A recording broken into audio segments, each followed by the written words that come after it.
Hello. If you've been following me for the last week, you know that I'm doing just a little segment on functional movements. And really, what my goal is to just make sure that you have a general idea of certain movement patterns or exercises, and really understand why they're functional. Because functional fitness has been a buzzword, for the last 20 years when it comes to fitness. But I just like to make sure people actually understand what that term means in the correct context. Last week, I did a description of the function of lunging. And this week, I would like to do the function of what people call the hip hinge. It's also known as bending, or could be categorized as bending. And to make it a bit more specific, I want to discuss the function of the deadlift.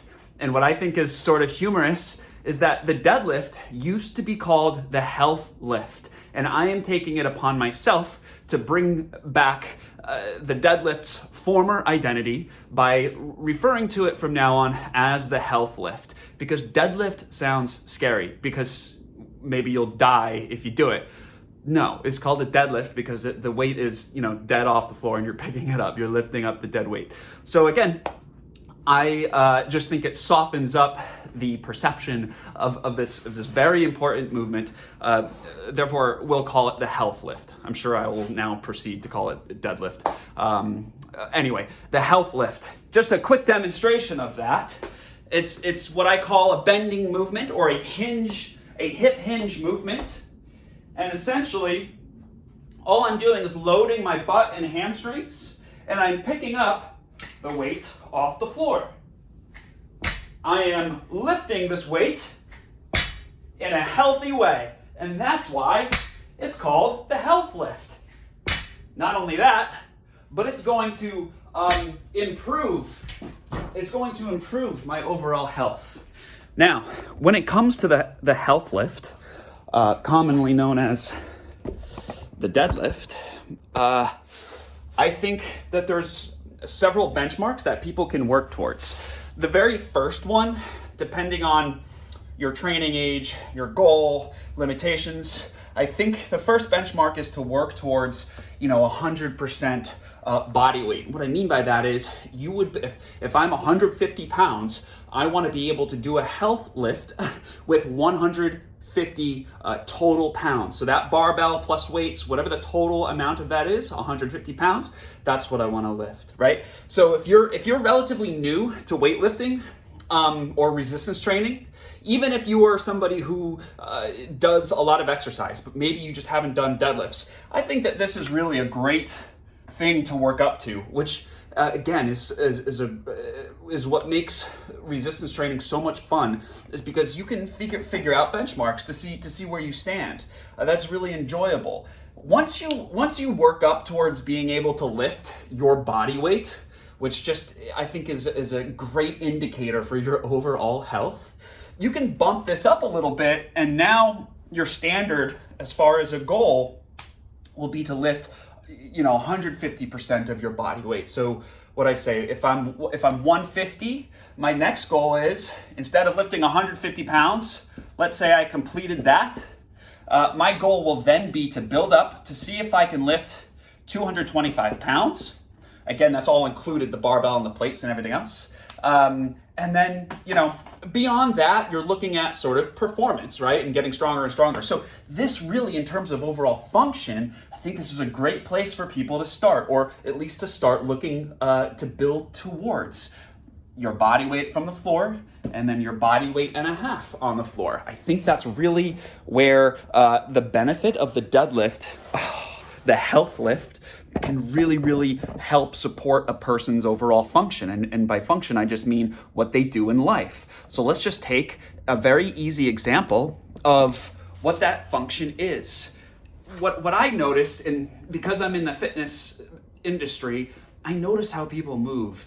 And so often what happens is, if somebody drops something, they lift it like this with a rounded back, right? Because why? Because we can get away with it. Or they're supporting themselves here. But the point is that most people will bend over without any integrity in the spine. And what I mean by integrity is simply keeping a neutral curve.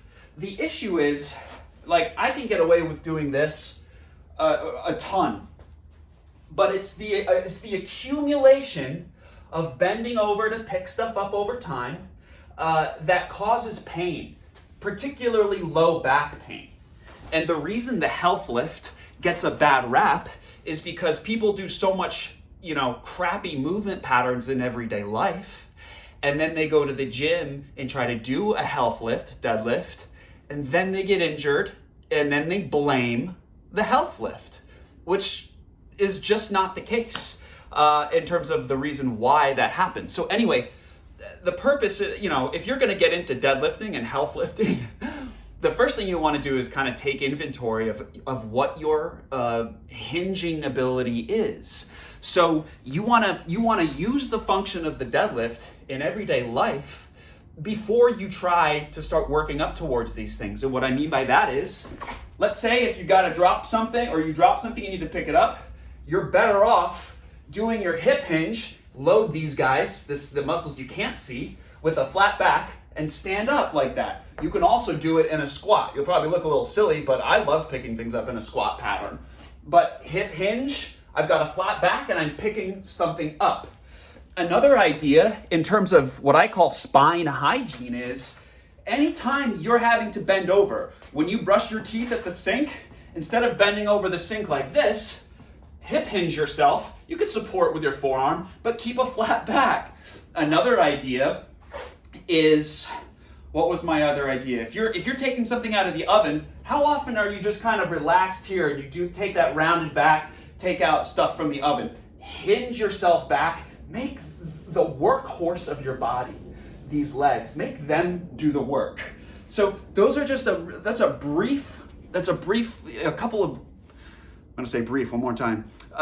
brief examples of where you will hinge in your everyday life or do health lifting during the function throughout your day.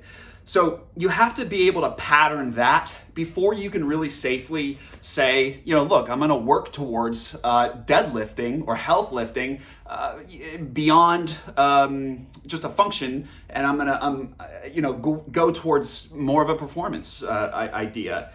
So the other biggest benefit of the health lift is its ability to help you with your posture. And I'm going to try to keep this point brief because I've probably lost you by now. But when I do any kind of bending activity, the whole goal is to make sure that my posture is nice and tall. The minute I lose my posture but I'm still lifting is the same minute that you've defeated the purpose of doing any kind of hinge activity.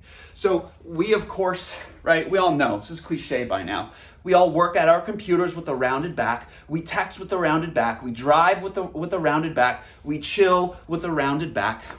Well, the deadlift can be restorative, the health lift can be restorative by doing a movement that challenges you to peel back, keep the chest nice and tall and open. And then once you can do this on your own with body weight, you challenge it with load and make sure that this position, my posture, isn't changed by that load challenge, right?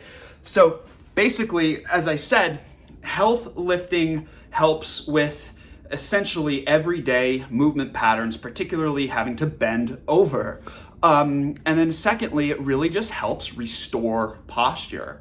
Like I said, aim for lifting your body weight and then work on 150% of your body weight, okay? And that's a great place to be. Again, big indicator that you're healthy. So, functional movement. The next one coming up, I don't know what it's going to be, probably the push-up, but I hope that you're enjoying this. Hope you're enjoying this series. If you have any feedback or requests, comments of any kind, just hit them up in the comments for me. Okay, bye.